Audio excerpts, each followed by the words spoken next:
Un sujet profondément bouleversant pour de nombreuses personnes est celui du sort des êtres les plus vulnérables, les embryons, les enfants morts en bas âge et les malades mentaux. Ces âmes qui, pour diverses raisons, n'ont jamais eu l'opportunité de faire un choix conscient pour ou contre Jésus-Christ suscitent de grandes interrogations. Où vont-elles après leur mort? Sont-elles sauvées? Sont-elles condamnées? Si elles n'ont jamais eu la possibilité de comprendre l'Évangile et de choisir Jésus, leur destinée éternelle est-elle scellée? Ces questions sont lourdes et méritent d'être explorées à la lumière de la vérité biblique. Dans un monde plein de théories diverses, de doutes et d'incertitudes, il est nécessaire de chercher des réponses dans la parole de Dieu. La Bible, notre guide divin, offre des réponses claires sur le sujet.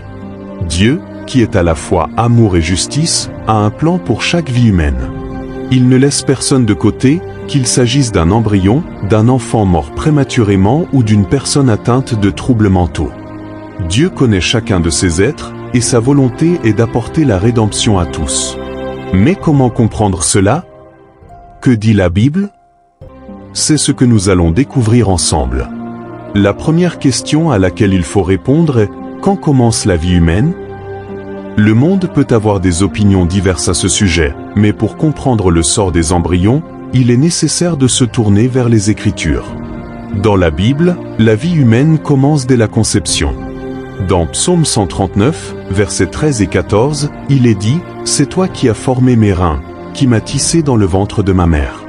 Je te loue de ce que je suis une créature si merveilleuse. » Ces versets soulignent que Dieu reconnaît la vie humaine dès les premières étapes de la formation dans le sein maternel. Un embryon n'est donc pas simplement un groupe de cellules sans importance pour Dieu, mais une personne à part entière, une âme déjà précieuse aux yeux du Créateur. Dieu a une connaissance intime de chaque être humain dès le tout premier instant de sa vie. Ce n'est pas seulement au moment de la naissance qu'il commence à s'intéresser à une personne. Au contraire, avant même que cette personne ne soit visible, Dieu la connaît et la chérit.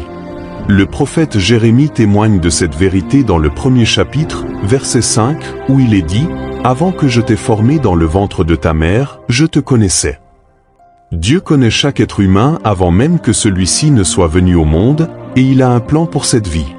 Cela signifie que même les embryons, qui n'ont jamais eu la chance de voir la lumière du jour, sont déjà des êtres précieux aux yeux de Dieu. Leur vie a une valeur aux yeux de leur Créateur, même s'ils n'ont jamais pu prendre une décision consciente. Leur destin est donc une question de la plus haute importance aux yeux de Dieu. Mais que se passe-t-il lorsque ces petits êtres nés dans le sein de leur mère meurent avant d'avoir pu faire quoi que ce soit? Quelle est leur destinée éternelle? Ce que nous pouvons affirmer avec certitude, c'est que Dieu ne les oublie pas et qu'il leur réserve une place particulière. Lorsque nous parlons des enfants morts en bas âge, nous abordons aussi une question sensible. Ces enfants, qui n'ont jamais eu la capacité de comprendre l'Évangile et de faire un choix personnel pour Christ, sont-ils condamnés à une éternité séparée de Dieu? Là encore, la Bible nous offre un réconfort certain. Jésus lui-même a montré son amour particulier pour les enfants dans plusieurs passages de l'Évangile. Dans Marc 10, 14, il est dit: « Laissez les petits enfants venir à moi, ne les empêchez pas, car le royaume de Dieu est pour ceux qui leur ressemblent. » Jésus ne repousse jamais les enfants. Au contraire, il les accueille avec amour et les considère comme un exemple de pureté et de foi. Cette déclaration de Jésus est réconfortante. Elle nous montre que les enfants, dans leur innocence et leur incapacité à choisir ou à comprendre les vérités de la foi, sont accueillis dans le royaume de Dieu. Ils sont protégés par la grâce divine, car il serait injuste de les juger pour des décisions qu'ils n'ont jamais eu la possibilité de prendre.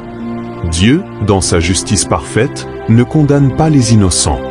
Et les enfants morts en bas âge sont parmi les plus innocents de tous. Un autre passage de la Bible qui apporte du réconfort sur ce sujet se trouve dans 2 Samuel 12, 23. Après la mort de son fils, le roi David déclare: « Maintenant qu'il est mort, pourquoi jeûnerai-je? Puis-je le faire revenir?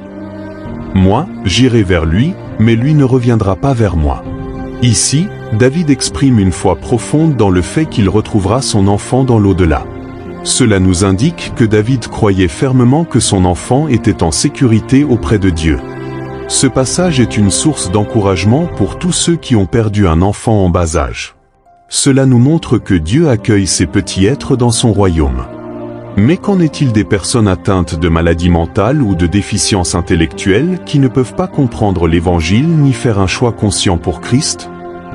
Encore une fois, la Bible nous offre des réponses rassurantes.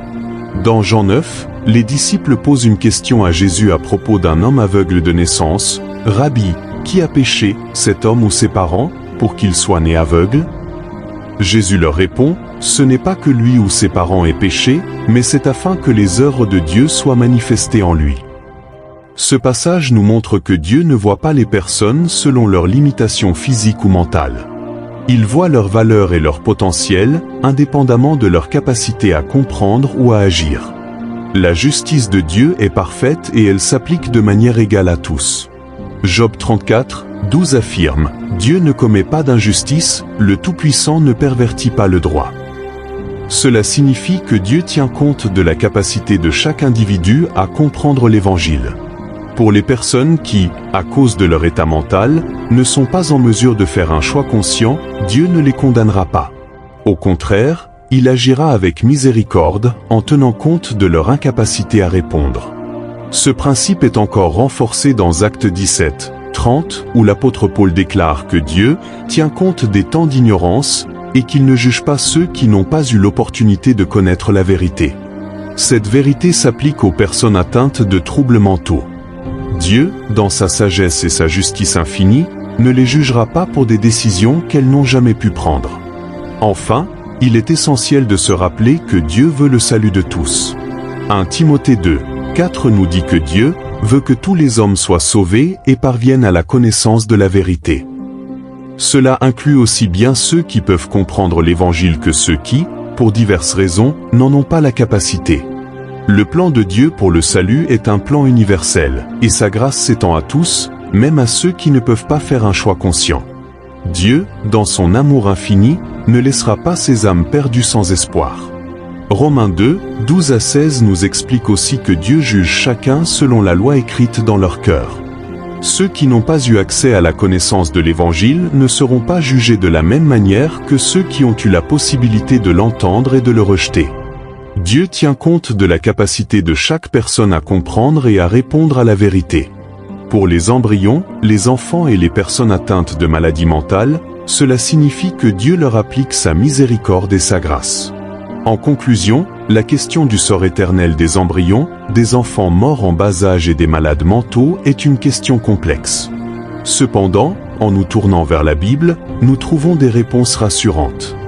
Dieu est un Dieu d'amour, de justice et de miséricorde, et il ne condamnera pas les âmes qui n'ont pas eu la possibilité de faire un choix conscient. Jésus lui-même a montré son amour pour les enfants, et la Bible nous assure que ces âmes innocentes sont en sécurité auprès de Dieu. Nous pouvons avoir confiance que, quelles que soient les circonstances de leur mort, Dieu veille sur eux avec un amour infini. Son plan de rédemption s'étend à tous, même aux plus petits et aux plus vulnérables. Nous avons donc l'assurance que ces âmes précieuses sont entre les mains d'un Dieu juste et miséricordieux. Amen.